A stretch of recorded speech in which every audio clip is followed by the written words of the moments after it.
You have to look at what you have, what's right for you, what you can afford, and how you're going to manage that, and then decide whether it's worth adding in.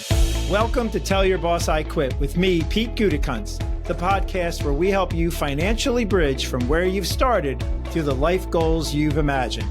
All right, so Pete, we're back at it again. Obviously, the topic today, you've obviously sent me this beforehand, but I'm a little intrigued about this because this is something that I do think about, and I'm excited to hear you kind of elaborate and break down. But could you kind of explain, and I'm just going to lead this and get right into it. Could you kind of explain what lifestyle creep is and how that could subtly affect maybe an individual's financial health? Lifestyle creep. Yeah, it sounds sounds like the monster from the Black Lagoon or something getting into your financial plan, I guess. Yeah, you think about it.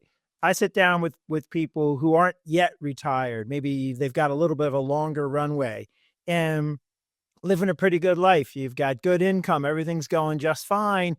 And we start thinking about, all right, what's life going to cost later on? And we start putting a number to that. And you get a raise. And well, that was kind of nice. I wasn't bothering to buy this, that, or the other thing. And now I can afford that. Maybe I'll do that. And little by little, it's 10 years later, and you're doing things and going places and driving cars that are different. You were driving a Chevy, now you're driving a Cadillac. You were driving an American car, now you're driving a foreign car. You were going, to a budget hotel, and now you're staying in the finest places.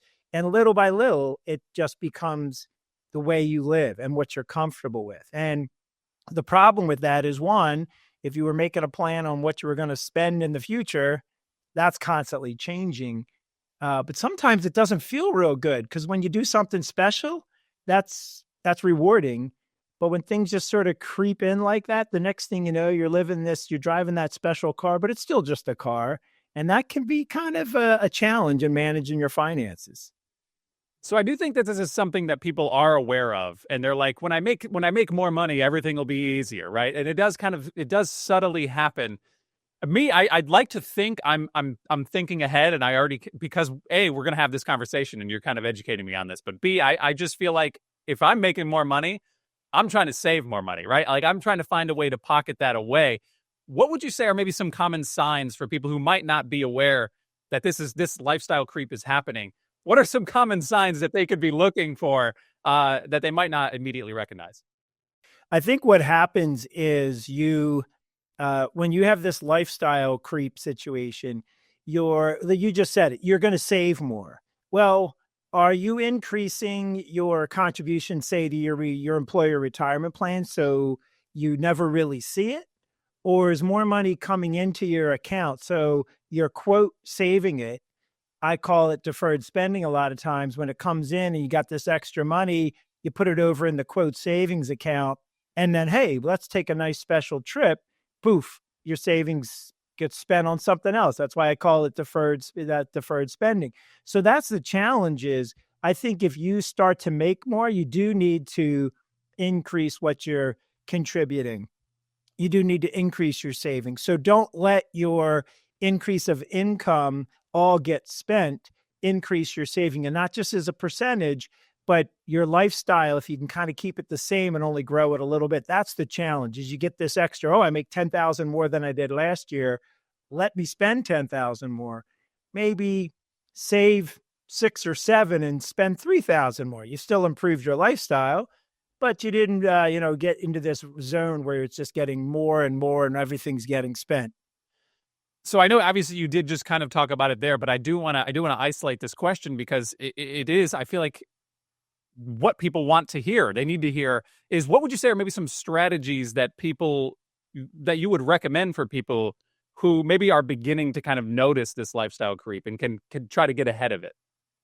It's discipline and patience. You have to have the discipline, of course. If you're going to save, if you're going to not spend your money, that requires a discipline. And the patience part is, if you're going to do something special, if you're going to try to increase your lifestyle, or if you're going to try to improve your household, let's say, try to save that money and set it aside so that you have it when it's time to do it, rather than maybe putting it on a credit card and then, I can pay off the credit card. Because now you're you're spending the money before you actually earn it. So that's creeping on your creep. You're bringing them. You're thinking, well, I know I'm going to have it, so I'm going to spend it now. So that's really, I think, the two things are one of, as far as timing, use that extra income and try to save it so that you can pay for things in full and permanently save things so that you're not increasing your lifestyle. So if it starts to, you're saying, what can you do about it? It really, I think, requires a level of discipline and knowledge as to what your current lifestyle is and what your current cash flow is. And then thinking more consciously about what you want to spend the this excess income on. Because I always say this, if you don't give dollars a purpose, they're going to find a way, they're going to find a place to go, and it might not be the best thing. And that's where the creep starts to come in.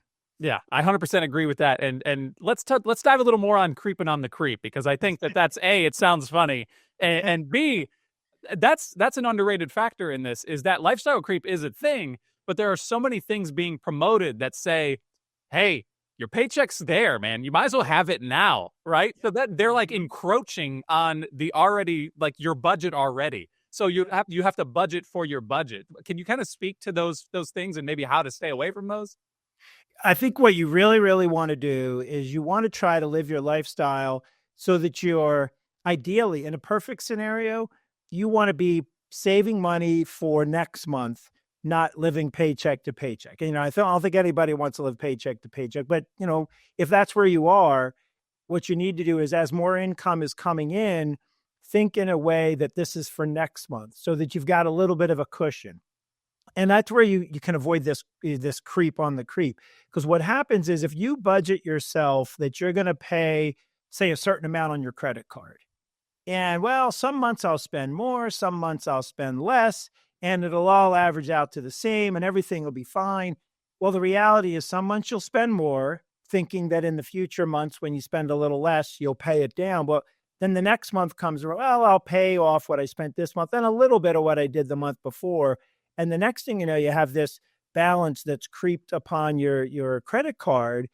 And yet that's becoming part of your regular spending. And that's where we're talking about the creep on the creep, where you're not just spending the money you have right now, but you've already pre-spent, you've already spent ahead money that you think is coming in. And that's where I think people really start to lose control. So one, you have to look at what you're spending right now, and does it match what's coming in?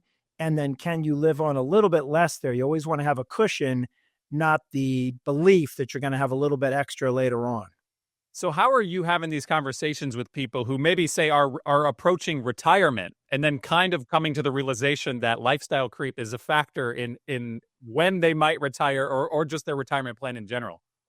Yeah, you've really got to be cautious here, because when you get to the point of retirement, you can still have retirement. You have retirement creep. You could be, well, now I have more time and I'm going to do some things that I've been putting off and haven't been doing.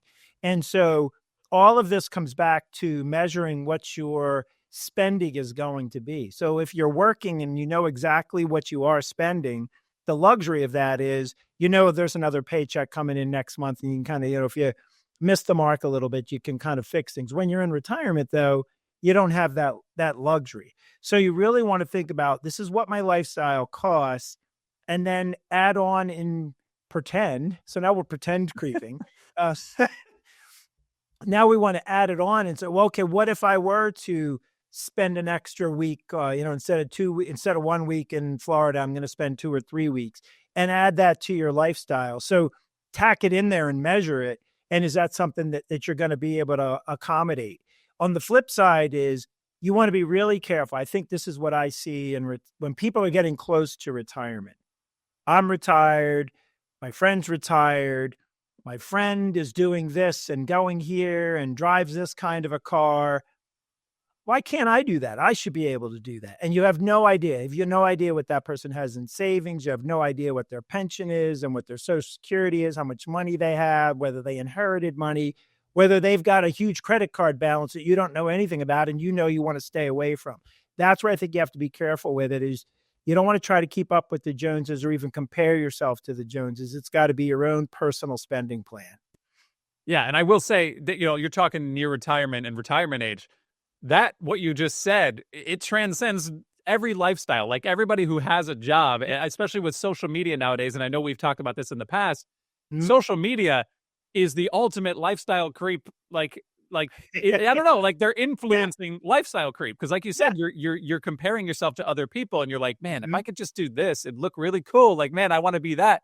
Yep. That's such a dangerous concoction. And I don't want to say we're 3 layers deep on creep, but that's creeping on a creep on a creep right there.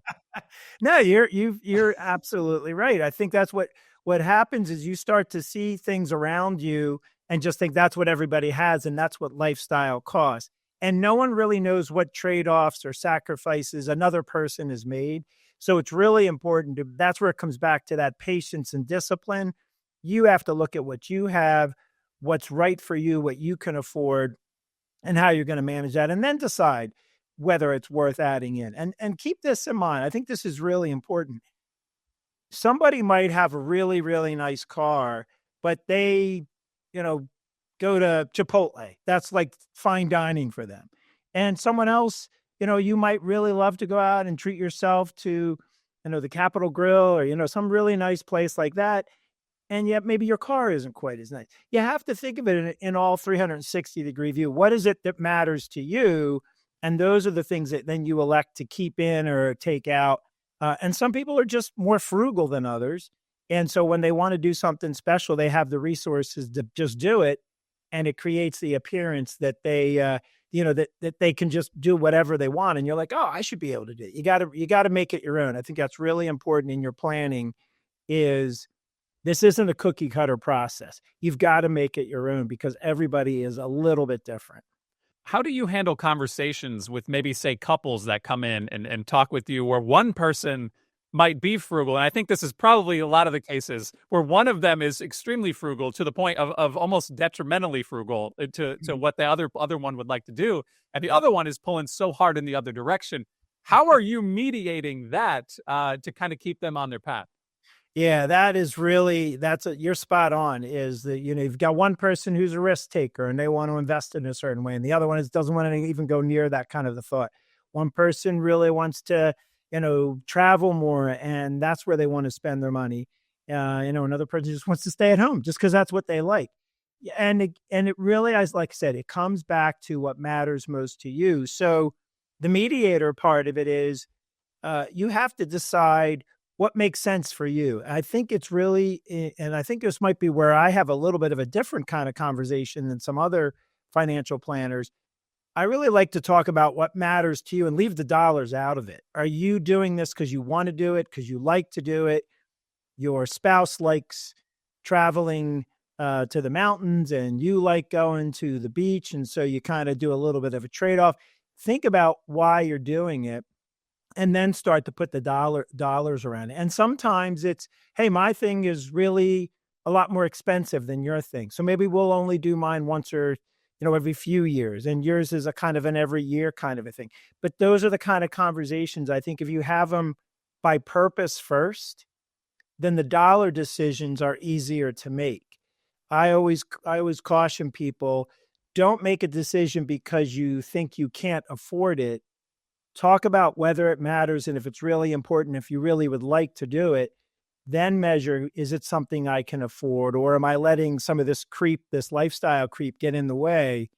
And if it's really important, are there some things that you can carve out and maybe do away with so that in that particular year or month or quarter, you can pull it off? Again, it's got to be your personal decision. I think you have to, don't let the social media rules of thumb, this is what everybody should do. Think about your own life and how you want to do it, and then figure out whether or not you can afford it and how to cover it. And maybe this is a question just for Pete here. And I don't know. I don't know. This is just me. And we don't have to use this or not. But I'm just curious, as the one who does this for a living, when you're sitting down and making these personal decisions on your own, how much are you factoring in what you know? You know what I mean? Obviously, your career and what you've been doing for so long, Mhm, mhm. and kind of trying to balance that in your own personal life. So I'll give you a real life story. I had a car for 10 years and it was time to get a new car. And it was a Buick. I drove a Buick. They don't even make sedans anymore. I like driving a sedan. So I was looking, well, it's hard to find a sedan. So I'm looking at all the cars around people. Again, I guess I was suffering from a little bit of creep myself. and people were driving in my neighborhood. They're driving Audis, BMWs, Mercedes, and they were the ones who make good sedans. And so I was looking around, and my wife and I had a little bit of a heart to heart. And she's like, you know, Pete, we're not Mercedes people. That's not who we are. And, you know, end of the story is I'm driving a Cadillac. So it's not like Well, I yeah. bought a Chevy, but I love the car. You know, I'll give a shout out to Cadillac CT5V. I get Mhm. more comments on this car. It's an awesome car. And I feel like I'm right there, shoulder to shoulder with those people I was trying to creep into. But I probably spent a little bit less. I feel really good about the purchase. My wife feels really good about the car we own. But that was a conversation that came out of we're not Mercedes people, is what she said to me. And, you know, we could afford to be, I suppose, but that's not who we are. And so that was a decision that we made.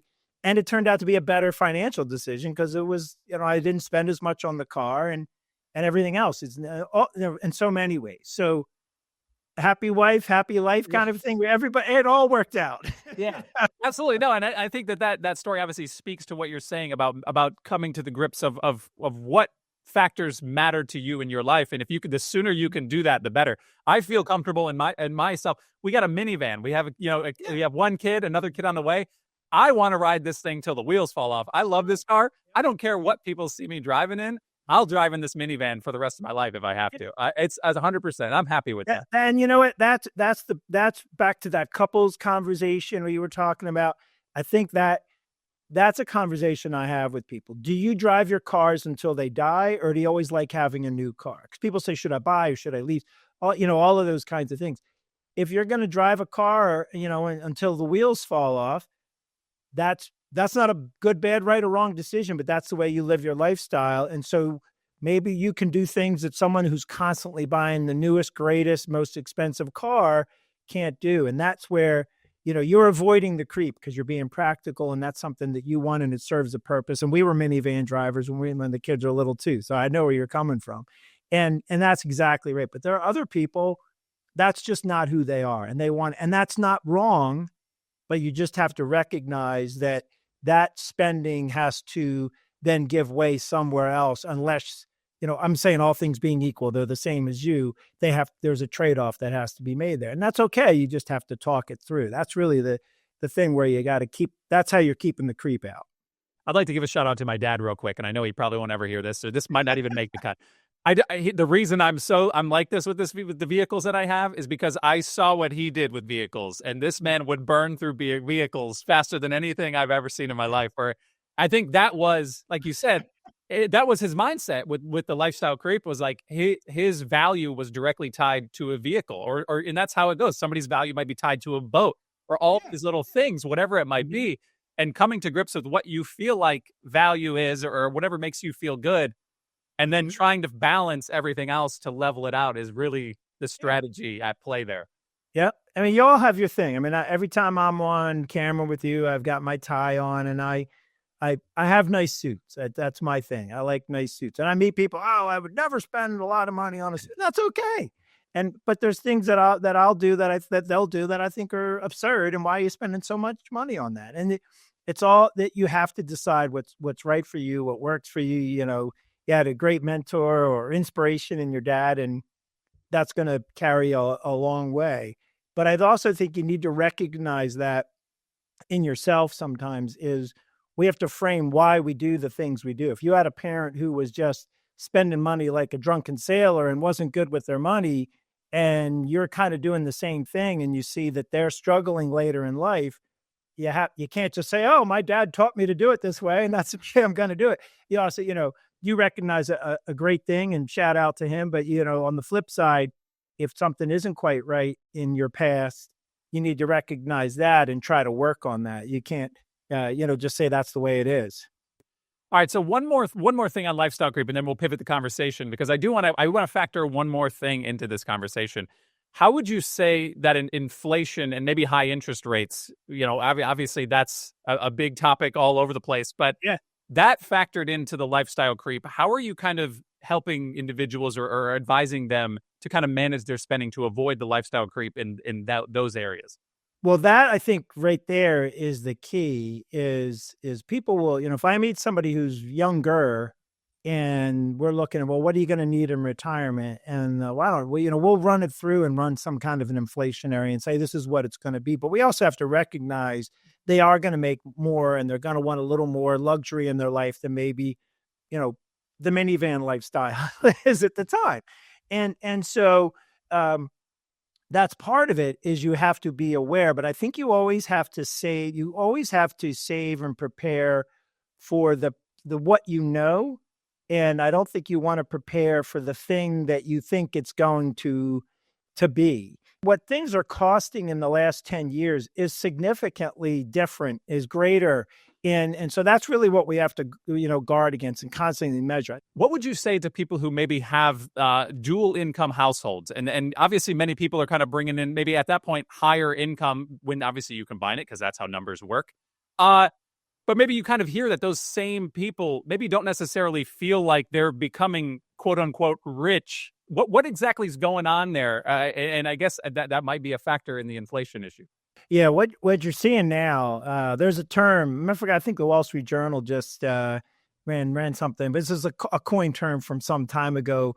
Are high earners not rich yet, or Henry is what that spells. And those are people. Those are those dual incomes that you're talking about, where maybe they're making over 200,000 a year in a household, and that's a good income. That's a good lifestyle, and they feel like they're not getting quite far ahead. Well, part of that is they might have gone and gotten a good degree and a good job and they're getting paid well and they have a lot of student loans. We certainly hear about that in the news and, that's putting pressure on. I think when you got dual household income, you have childcare a lot of cases. If you're both working, you need childcare.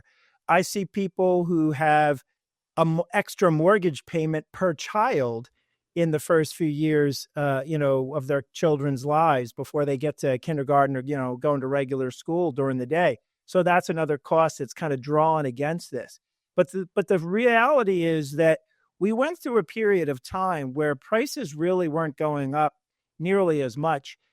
But if we prepare in the long run, inflation in the last 10, 15 years has gone up significantly, but it's really happened more recently. So one thing in particular, $10.50 an hour was the going rate for a babysitter 15 years ago. It's now around 18, not quite 18 and 50 an hour right now. That's 20% more than the same consumer price index, the way we measure inflation over that same period of time. So this is the challenge of lifestyle creep is not everything goes up the same way. And so people are spending a lot more on things like that. And it's kind of taking away from, how they're allocating their resources. Housing prices are up substantially. So we have always, as financial planners, talked about inflation from the perspective of closer to 3%, and if you want to be a little more conservative, even higher than that. And we've had much higher inflation than that recently. But what's happening is it's lumpy. You have little or lower inflation, and then you have really high inflation, and it takes a while to come down, and some things go up more dramatically. And that's really, I think, if we're talking about, lifestyle creep, and we're talking about, how to allocate your resources and how to prepare for the future, there are things in our lives that are going to cost a little bit more. And we have to think childcare is a great example. That's something that'll be there for a few years, but it won't be there for the rest of your life. So that is something where if you can get through that window of time, say, what am I going to do with that excess income because I won't have to spend that money 5 years from now, versus letting lifestyle creep say 5 years from now, I'm going to have all this money to spend and I'm going to go buy another house or do something like that. That's where you have to really, I think, guard against where you're allocating income. So the Henrys are I love that term, by the way. The high earners, not rich yet. Not rich yet. Yeah. And some of them are starting to feel like they're never going to be rich. So I can speak to that because there's a lot of, I can spell for, yeah, absolutely, personally, but I see it a lot on the internet. I see a lot of my friends that are like, listen, I'm making more money than I've ever made in my entire life, but I'm not feeling any difference in my lifestyle. There's literally nothing happening. And they're just like, at any point, that's where the skepticism, at least in my generation that I'm experiencing, is like, are we ever going to be able to actually retire? Right. So they're like, you could save for the 401k, but I obviously that's a factor in retirement. But aside from that, when they're seeing that they're getting these pay bumps, if that's even happening a lot of times, but they're getting these pay bumps and they're trying to factor that into their life with inflation and just how everything's going with the prices of houses and I just kind of that disparity, it just kind of feels like it's not going to happen for them. Is there any kind of suggestion for these types of people that are maybe coming into more money or making more money that they can kind of factor their paycheck and delegate things in a way that they can feel like retirement might be coming? Yeah. Well, I will say it's coming. Yeah, well, yeah. And I don't think this is new. I think people feel, we'll compare it to the past, but when you're younger and you're starting a family, your income is the lowest that it's probably, going to be over your career, and you have new mouths to feed and you have a mortgage. So there is a relativity to that. So I would say that to the younger person is this isn't new. It might feel the news might make it seem worse. Inflation's a little bit higher. I can't really speak to these same things in the 70s, but we had really high inflation in the 70s and same thing, buying a house, getting a mortgage, all those things, people were getting mortgages that were 12%.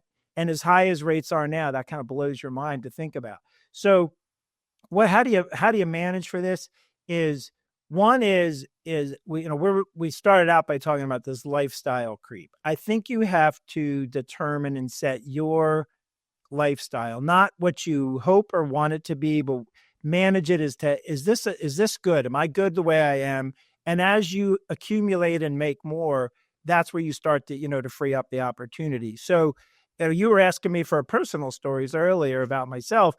I think back to the first house that my wife and I bought, and we were happy, and we would have happily and thought we were probably going to live there for a really long time. And things changed for us in a nice way, and we were able to move to a bigger house, and our family got bigger.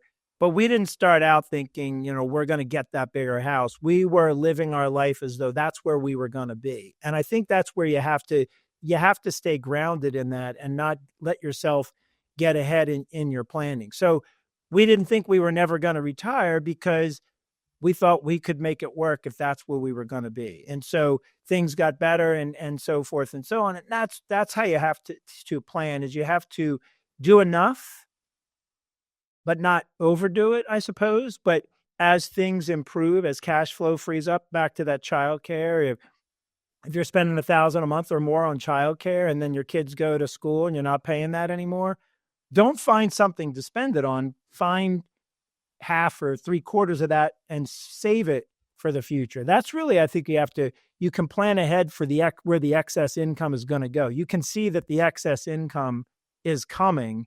So plan for it now rather than let it get spent.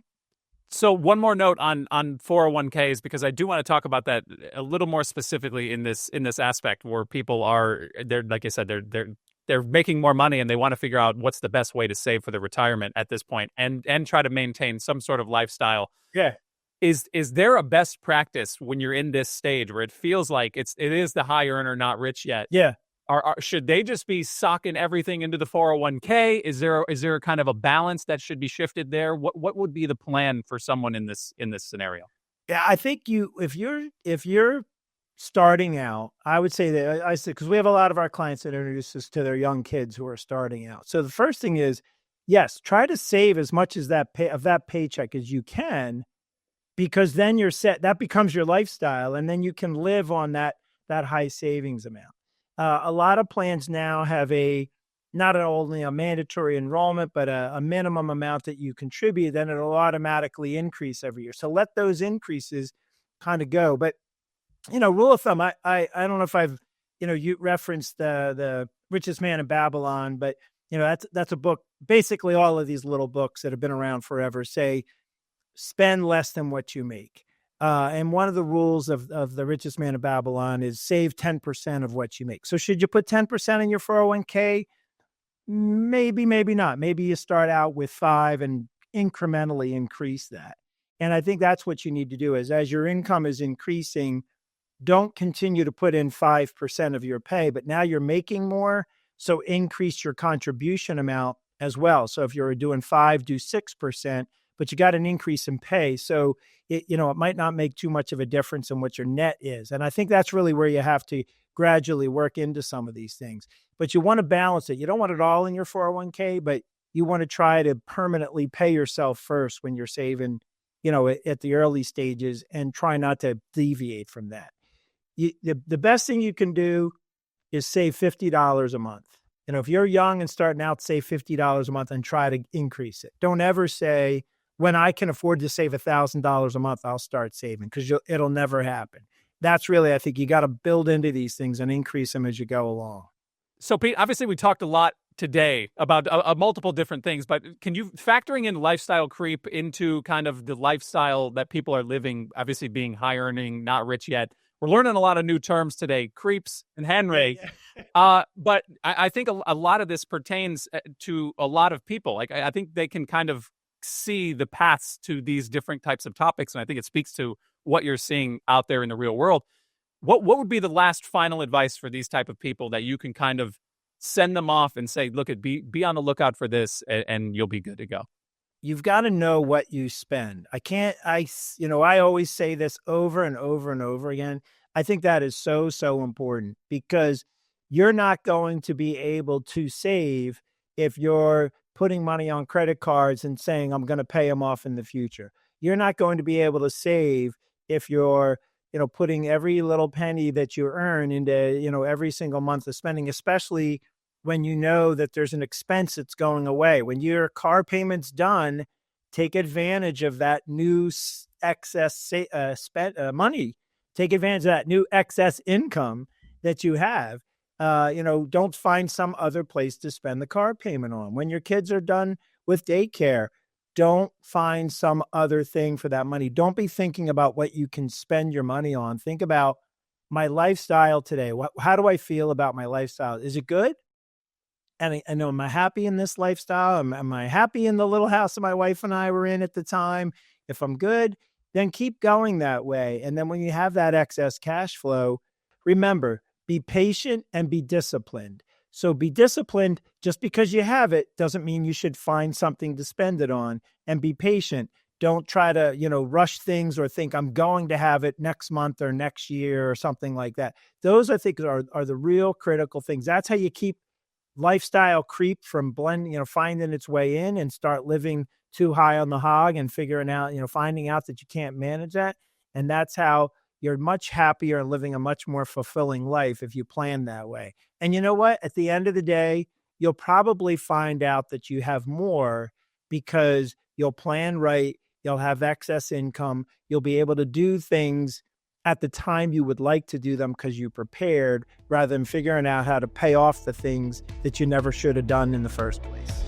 Thank you for listening. And if our discussion resonates with you, let's start a conversation about what matters most to you. Go to gutefinancial.com, click contact, and schedule a 30-minute chat. I'd love to hear from you.